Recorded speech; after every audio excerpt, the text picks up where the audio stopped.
Hello and welcome to Lab 4. Lab 4 is all about blood vessels. So let's get looking at blood vessels. We've got some different images. These are directly from your lab manual where we can see the different layers of a blood vessel.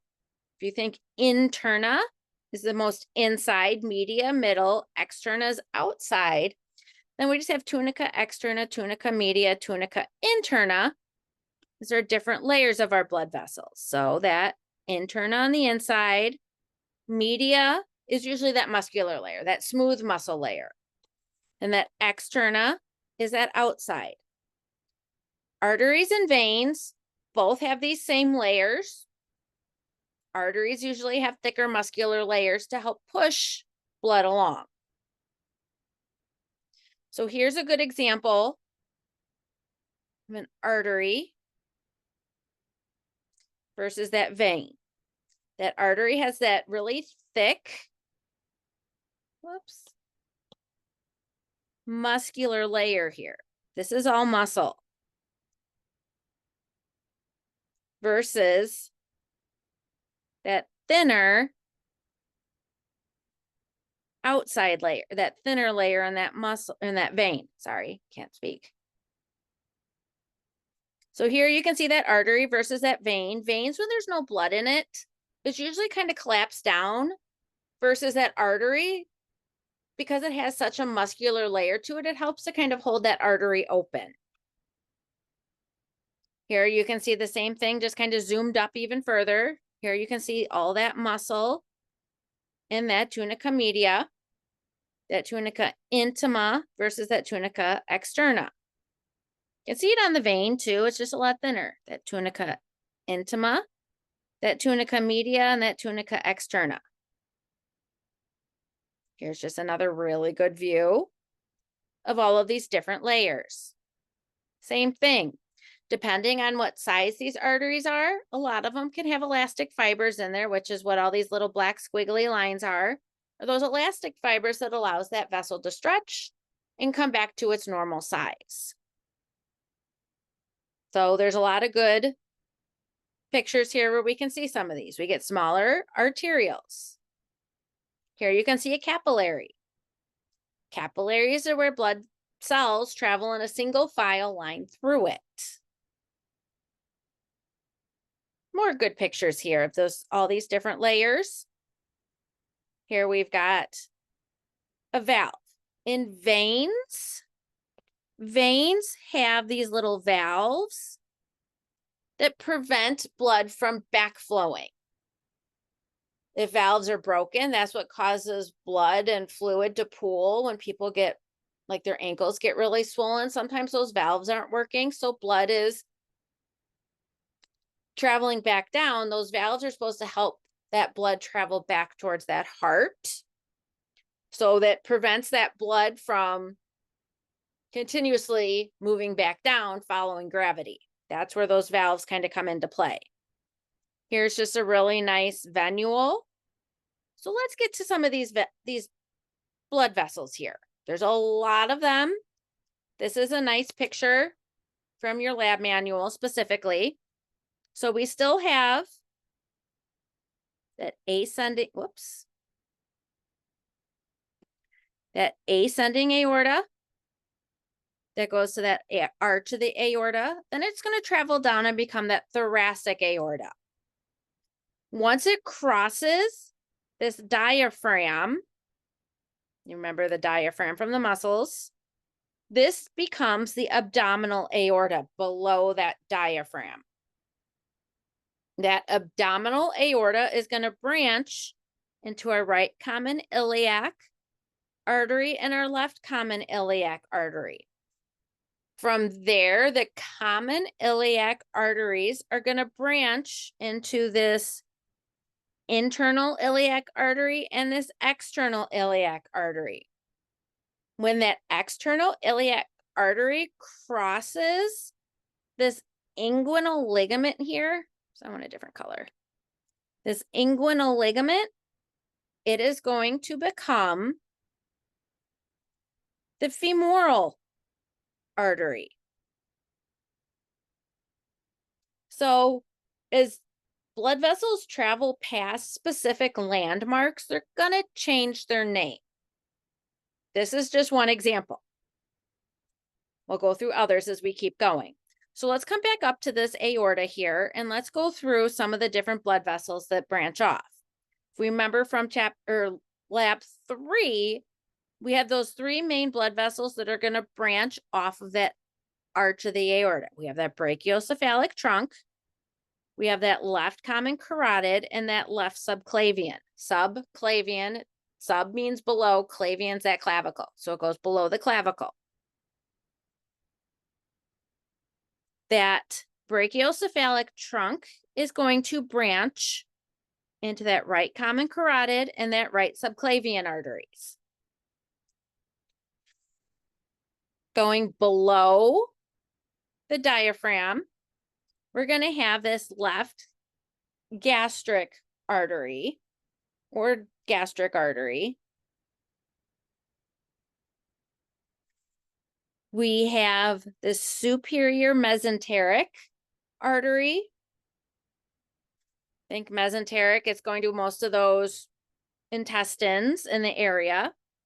We also, where the superior mesenteric artery branches off, we're also going to get their left and right renal artery. Renal, they're going to the kidneys. We also have this celiac trunk. The celiac trunk is an artery that branches off into 3 separate arteries. One of those arteries that comes off of that celiac trunk is that gastric artery. We're going to have the common hepatic artery that comes off. So there's another one that comes off that you just don't need to know.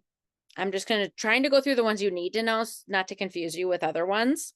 If we come down, one of the last branches that you need to know before that abdominal aorta splits into that right and left common iliac artery is going to be that inferior mesenteric artery. So let's look at some of the models. Here you can see this external carotid artery. We have an internal and an external carotid. Internal is going inside of the skull, external goes outside. This is the main blood vessel that you need to know from this image. Here you can see that superior vena cava. Here you can see that subclavian artery. You can also see that common carotid going up. We have that internal jugular vein, subclavian vein, axillary. Axillary is that armpit, axillary artery and axillary vein. Here you can see that ascending aorta. You can see that descending aorta.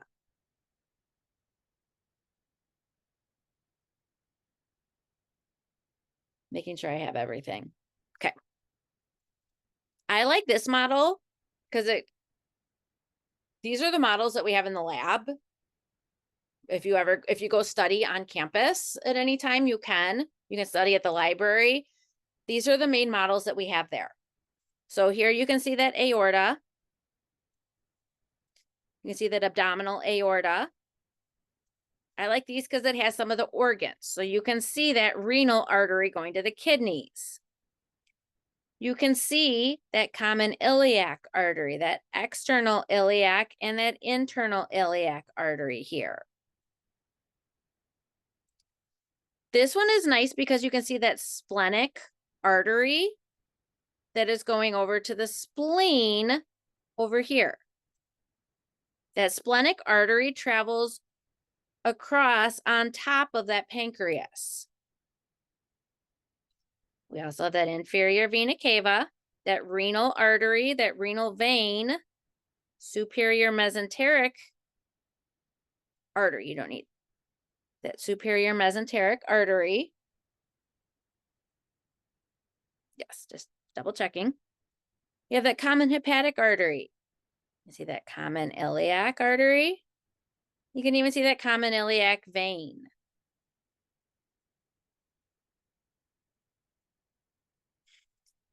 I like this model because it shows that splenic artery really well.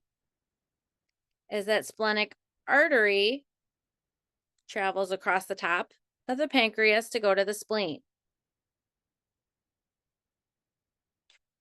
You can see that left gastric artery, you don't need that one, but you do need the common hepatic artery. This one you can see going over towards that liver. Just another view of some of these. You have the renal artery, inferior mesenteric artery coming off. You can see that some of that superior mesenteric, those common iliac arteries. This shows that nice close-up view. So you can see that abdominal, common iliac, internal and external iliac. Okay, going down the arm. If you kind of remember where your bones are, that's going to be helpful. So you got that right common carotid that's going up to the skull. You have that right subclavian artery going by that clavicle is the subclavian. Once it passes the subclavian, when it gets to that armpit area, it's that axillary. When it's going down that humerus, that upper arm, if you remember back all the way back to chapter 1, it's known as the brachium. That humerus is known as that brachium area. So that's that brachial artery. Then if you remember what side your radius is on and your ulna is on, radial artery on that thumb side, ulnar artery on that pinky side. And then crossing that hand, we have that superficial palmar arch. You can also see them here, that brachial artery, that radial going down the thumb side, that ulnar artery going down the pinky side, and that superficial palmar arch. Here's just another one that's showing going down that leg. So you see past that inguinal, that hip crease, that external iliac is going to turn into that femoral. When you have an artery, you usually have a vein that is following with the same name. The arm, there's a little bit in the leg that's a little different. So going down the back of that leg, if you remember the back of the knee, that area is that popliteal area. We have an artery and a vein passing through there. That's that popliteal artery and that popliteal vein. We have the anterior tibial artery that's traveling towards the front. Going down the back of the leg, we have that posterior tibial artery and vein. And then we have this different color, fibular. So this is traveling towards that outside of that leg, that fibular artery. Okay, here you can see how the names change. So we have that femoral artery. When you get behind the knee, it turns into that popliteal artery. When it travels past the back of the knee, it turns into that posterior tibial artery. That front, we have that anterior tibial artery. Let's look at some veins. We have that interior jugular. Veins, you think of traveling backwards. So they're traveling towards the heart. So as they're going up the arms, they're going down the head, they're coming up the legs, up the trunk. So names are going to, for the most part, stay pretty similar. I'll point out the ones in the arms that are different. But that subclavian vein, here's a different one. That subclavian vein, we have that axillary vein and that cephalic vein that is draining into those. So that axillary coming up from that armpit, and then we have that cephalic coming up this way. We have that brachiocephalic vein, one you don't need to know. But we also have that superior vena cava that is draining directly into the heart. Here you see that external jugular and that internal jugular. Okay, here's some of the arm ones that are different. So that axillary vein is going to that subclavian vein. Here's where things are different. Where we have the brachial artery, we have the basilic vein. On the outside of the arm, when you're in anatomical position, we have this cephalic vein. This was the one that was traveling up the outside of the arm that kind of comes together to make, I don't know why I did that. There we go. That subclavian vein. Here's a difference. median cubital vein, that antecubital fossa where we draw blood from. Kind of coming, we usually are using one of these median cubital veins here to get it.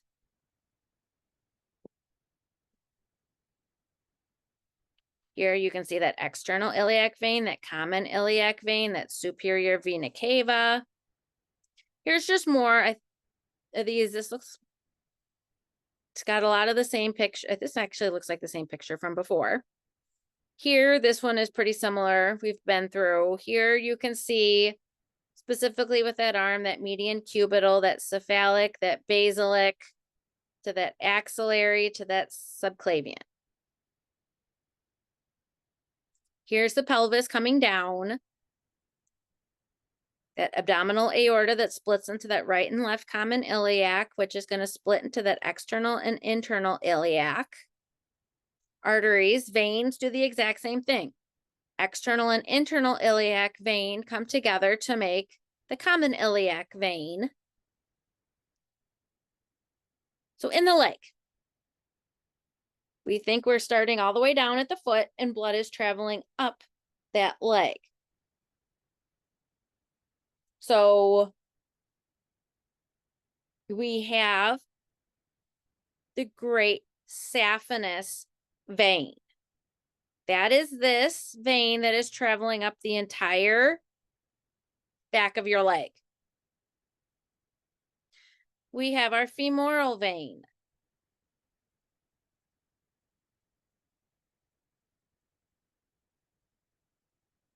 I was just looking for something,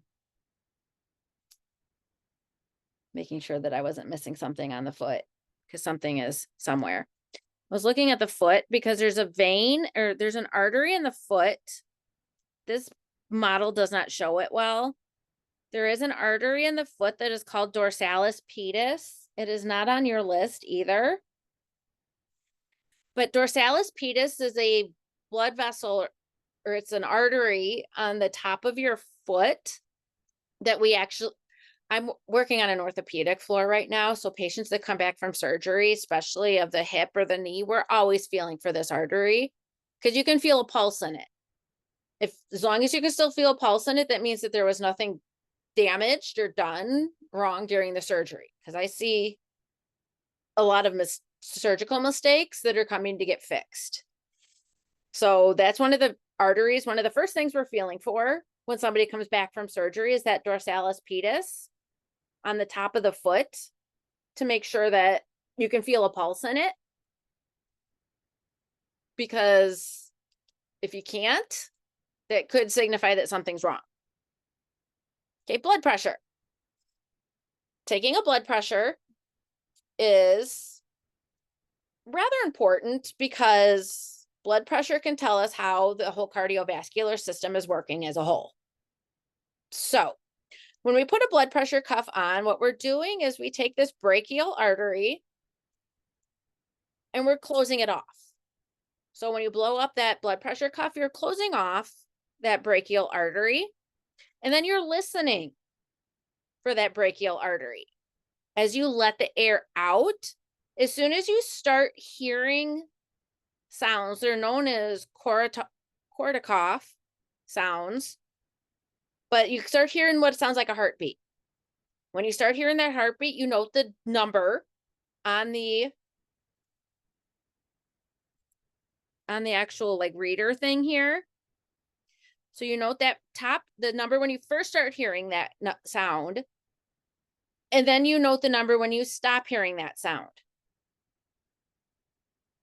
That top number is known as that systolic number, and that bottom number is that diastolic. Systolic is when something is contracting. Diastolic is when it's at rest. So our goal is to have, according to the American Heart Association, a normal blood pressure is less than 120 over less than 80. They like to keep changing this number. This is the most recent number that they would like people's blood pressure to be at. As we get older, and more things occur in our system, it's not always possible to keep those numbers, but that's why we always have different types of medication to also help with that. If you have any questions, please reach out and let me know. Otherwise, have a wonderful day. Thanks for listening. Bye.